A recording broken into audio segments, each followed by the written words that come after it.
What is going on, guys? Welcome back to Mets Central. Unfortunately, this is Mets fan reaction game 28, where the New York Mets in just I don't even have any words for this loss, man. Like I gotta be honest, it was just a kick in the balls loss. Like, God, I'm still in shock. And listen, I was just first want to apologize that the post game is going up a little bit later. I was having some camera issues on my computer, so I switched over to the iPad for this live stream.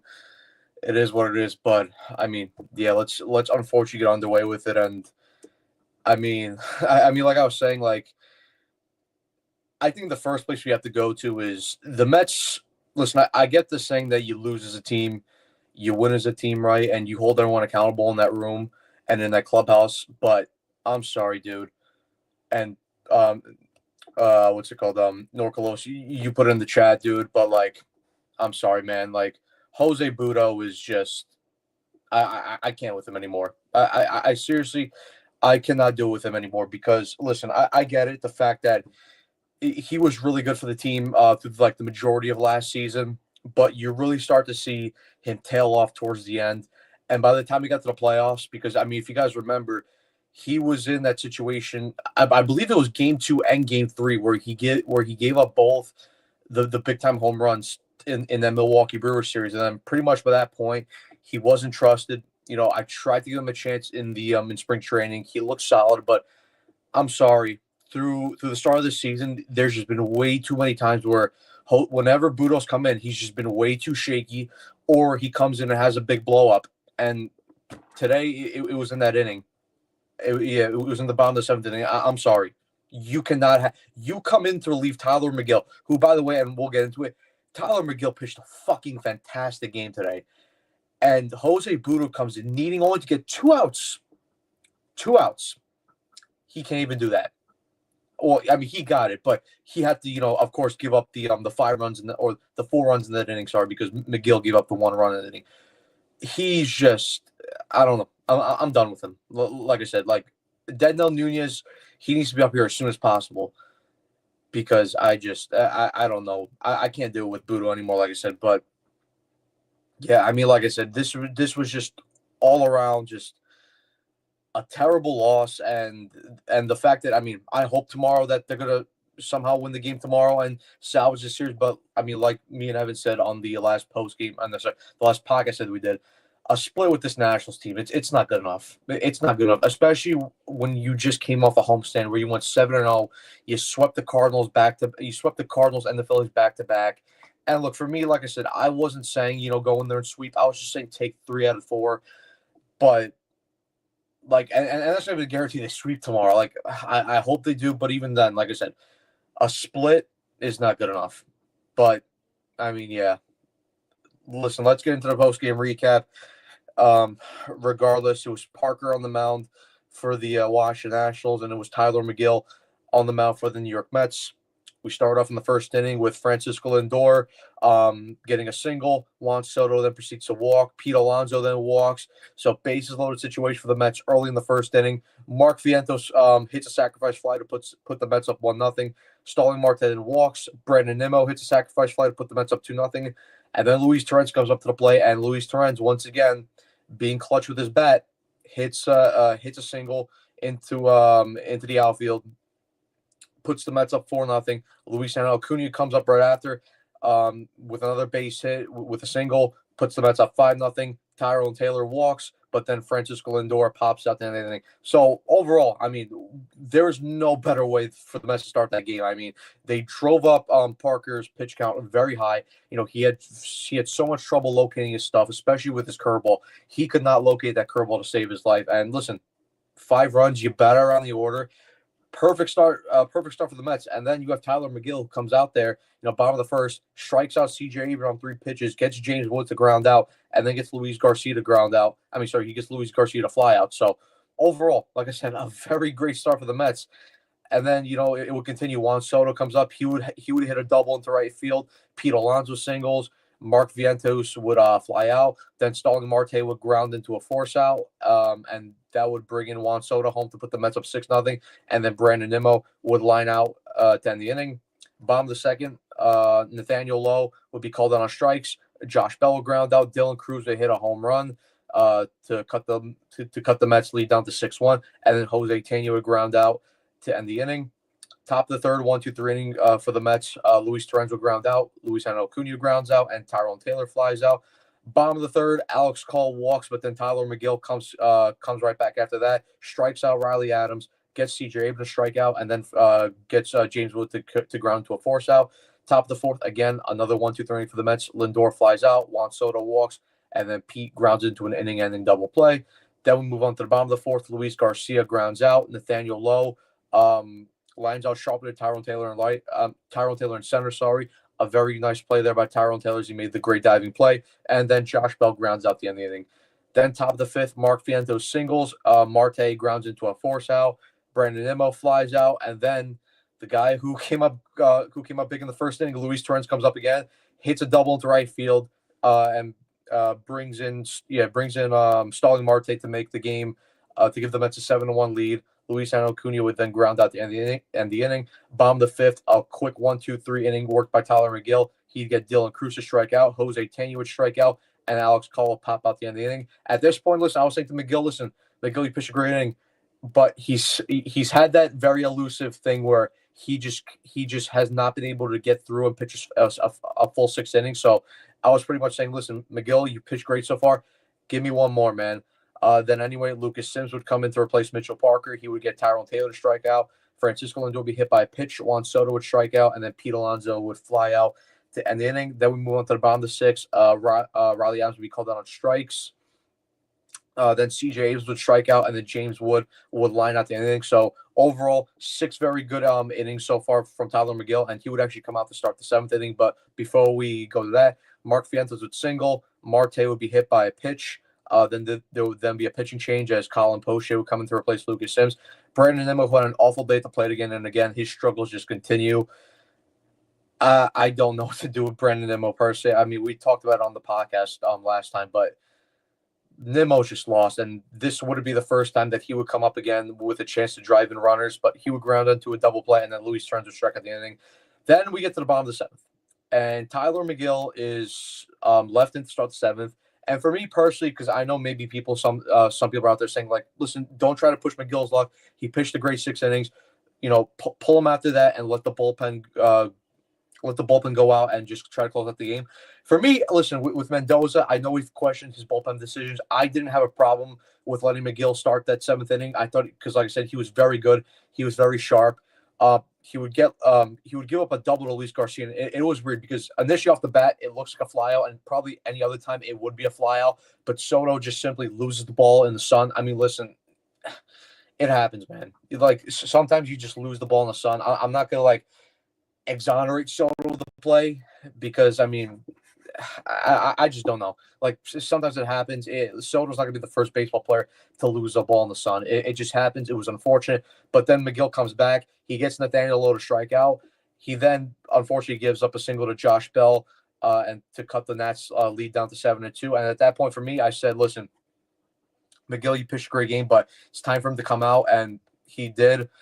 And then Budo comes in, and here's pretty much where the game went downhill from there because he gets Dylan Cruz to strike out, and I'm like, okay, listen, just get one more out, but then gives up a single to Jose Tena, gives up the single to Alex Call, and then Riley Adams comes up, and Budo basically just grooves a fastball down the middle, low in the zone, and Riley Adams hits a home run to cut the lead down to 7-6, and at that point, I was pissed. I was pissed because, like I said, you needed 2 outs from Jose Budo, and he couldn't even do that correctly. Get C.J. Abrams to pop out, but the damage at that point was already done. But overall, like I was saying before, just overall a really solid game from Tyler McGill. I mean, when we take a look at his final line score, right? 6 1/3 innings pitched, 3 hits, 3 earned runs. 2 of those obviously one of them was because of Jose Budo giving up the 1 run. 1 walk from McGill and then 9 strikeouts. His ERA goes to 1.74. So, like I said, McGill was excellent. I thought his fastball was excellent. He had very good command on that pitch all day.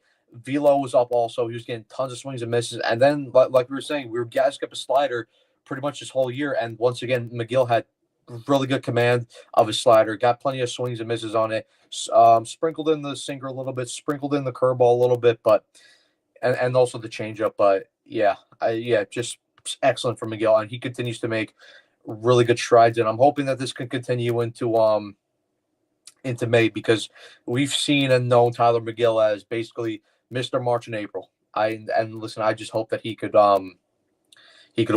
break that curse, as you could say. But we move on to the top of the eighth. Jackson Rutledge comes in to replace Colin Poche. Quick 1-2-3 inning. Acuna strikes out, Taylor pops out, and Lindor grounds out the end of the inning. Bottom of the eighth, Brazoban comes in to replace Jose Budo. Gives up the leadoff double to James Wood. Gets Luis Garcia to ground out. Nathaniel Lowe then walks. Josh Bell then strikeouts.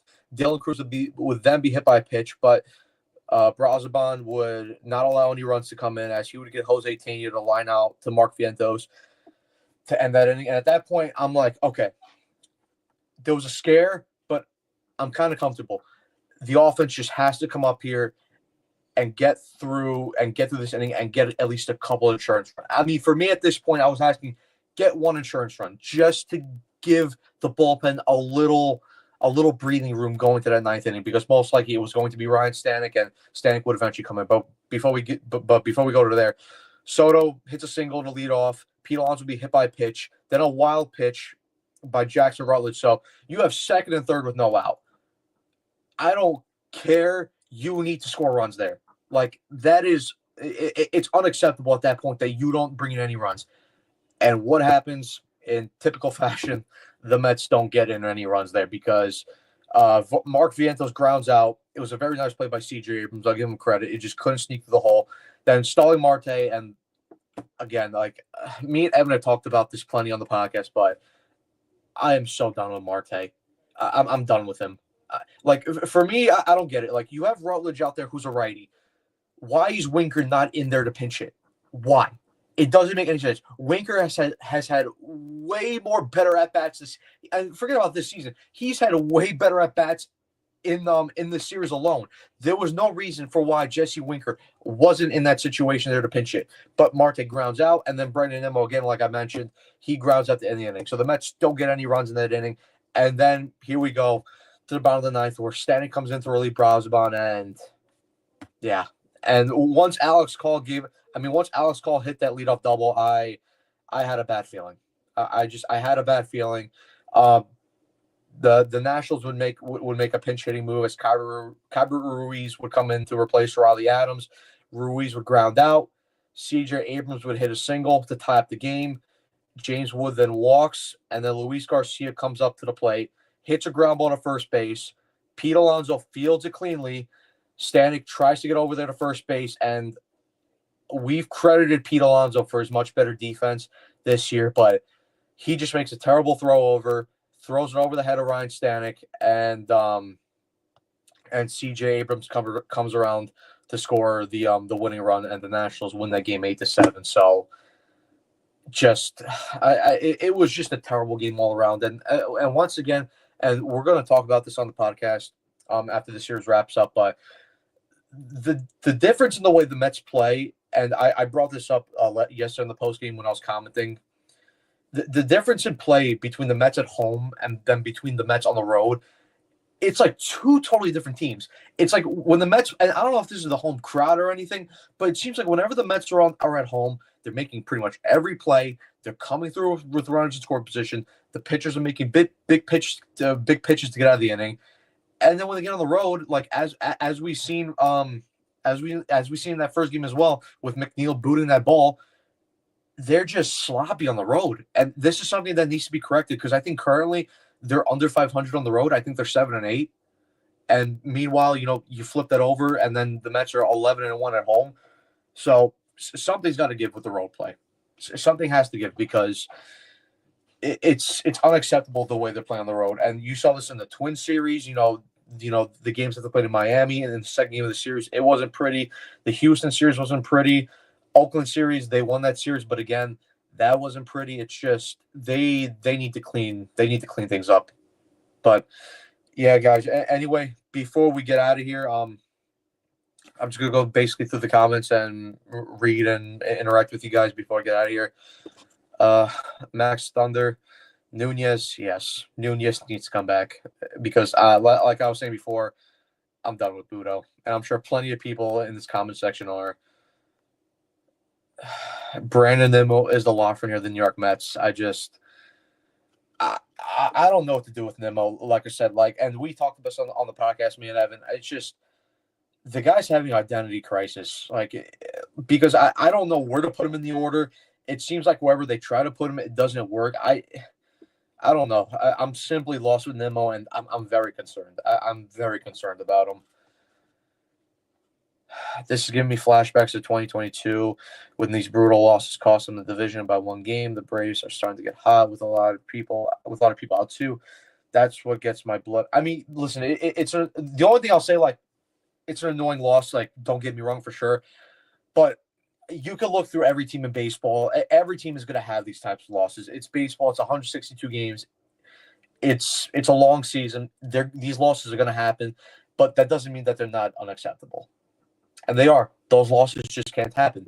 And you basically just have to limit them, because I'm sure if you look through the schedule, the Braves are going to have a bad loss like that. The Phillies will have a bad loss like that. It happens. You just have to try and avoid them as best as possible. Jose Budo, get ready to start selling used Toyota Corollas. Yeah.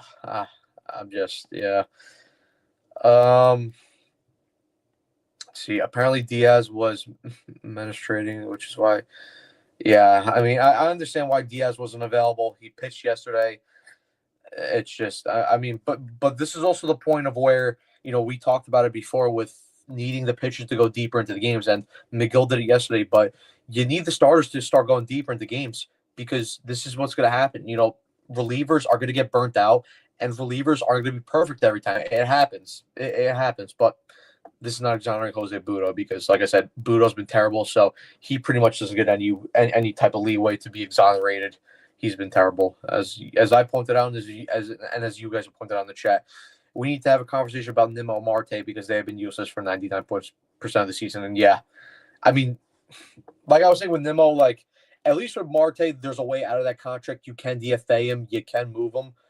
With Nimmo, I'm sorry, but there's really no way to get out of that contract.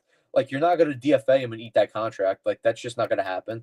And if you try to trade him, good luck trying to move that contract, because he has 5 more years left at what? He's making $20-something million a year. So you're not going to be able to move that contract. It's not going to happen. He just has to play better. And I don't know when it's going to happen, but it needs to be soon. It needs to be soon.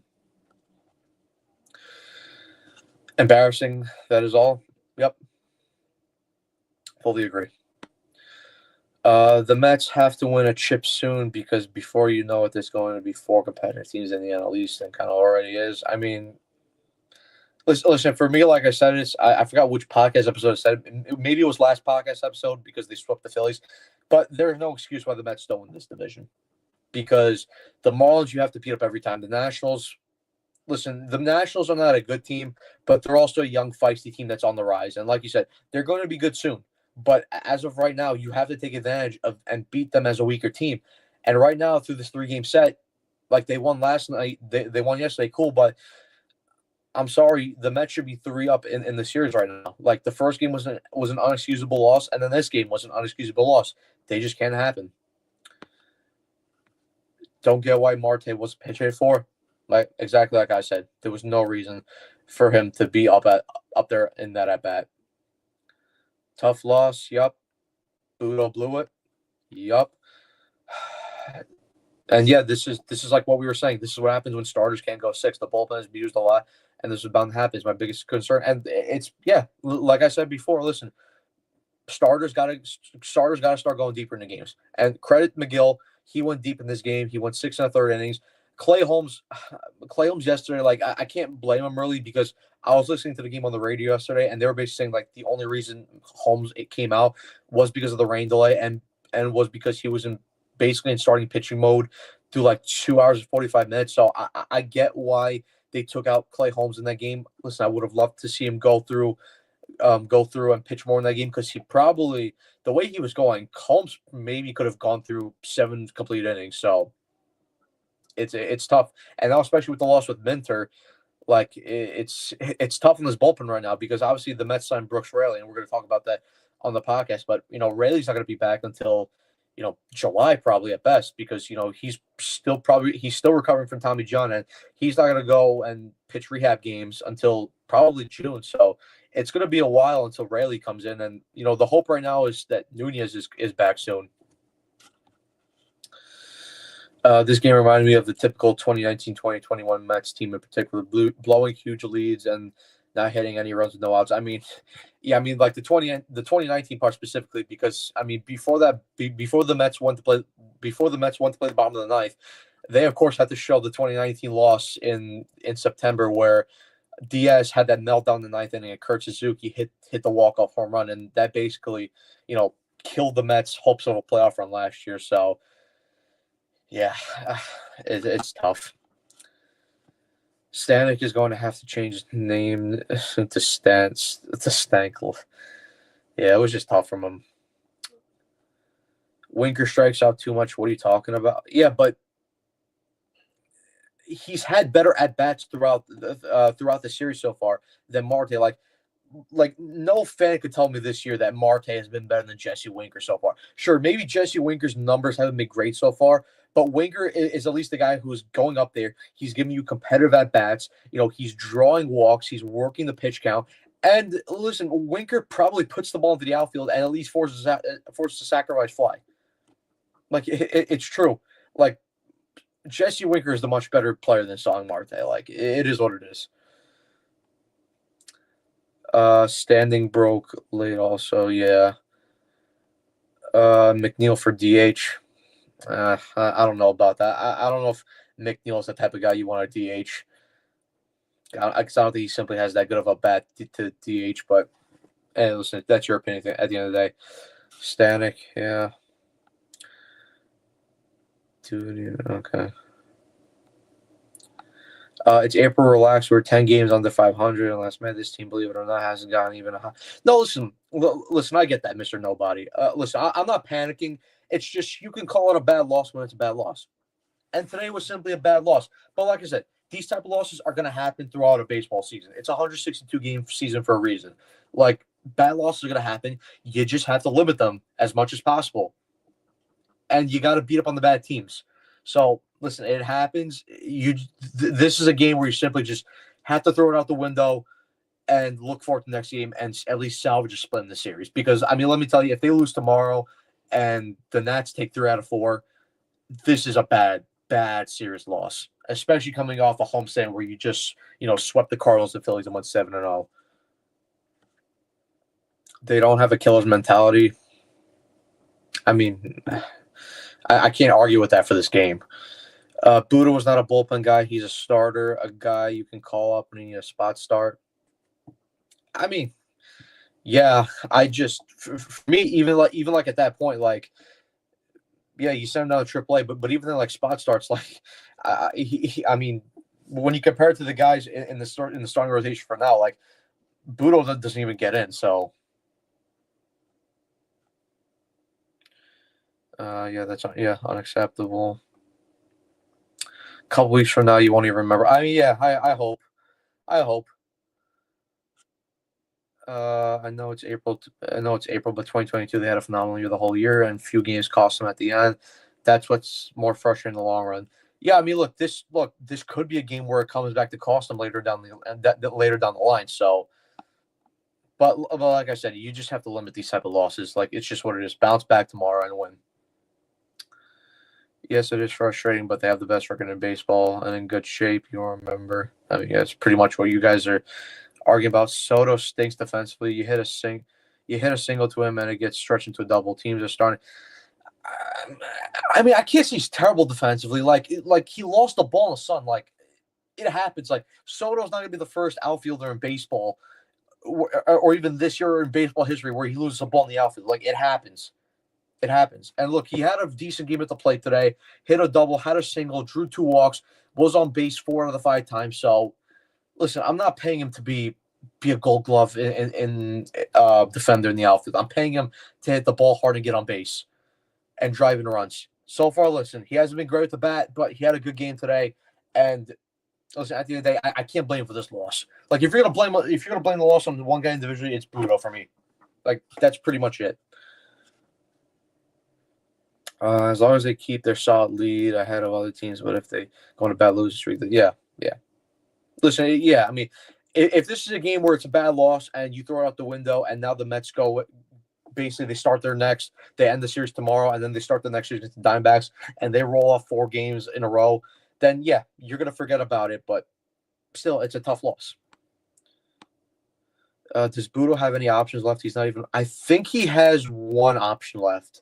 I think he has one left. I'm pretty sure. I think later in the season you pinch hit Winker from Marte, but I think for now Mendoza mindset is letting guys perform. Yeah, but I get what you're saying, but I personally can't agree with that. I can't. I think for me, this was a game where, you saw that momentum was starting to swing in the Nationals' towards the Nationals' favor. And for me, once it happens, once you get second and third, and especially when Vientos grounds out, you got to go to your better bat there. So for me, Winker should be in that situation all day. No, we're arguing, just discussing. I understand everyone's frustration. It's just been watching for too long. I've seen this stuff too many times. I mean, yeah, it's tough. There's been way too many bad losses in the history of this team. I still think Soto has been effective enough, gets on base a lot, and I mean, listen, Soto is going to be better. His bat's going to pick up. It's just going to happen. Listen, like the production hasn't been there to where we expected, but he had a good game today. Like I was saying, he was on base 4 out of the 5 times. For me, the thing from what I see with Soto, and we saw him hit a double today, you need to start seeing him hit the ball in the air more, and you need to start seeing the power more. You hope that comes soon, and I think it's going to happen soon. But yeah, anyway, guys, that was the post-game show. Tough loss, like I mentioned, but the team just simply needs to bounce back and perform better and salvage a series split tomorrow. But yeah, before I get out of here, make sure you guys just leave a like and subscribe to the channel. Like I said, we want to keep feeding you guys content throughout the season. So the more you guys do that, the more we're going to do it. And, we'll be back tomorrow with another post game. And then either probably Tuesday, we're going to get you guys the series post game. The series podcast wrap up. So anyway, guys, have a good day and let's go Mets.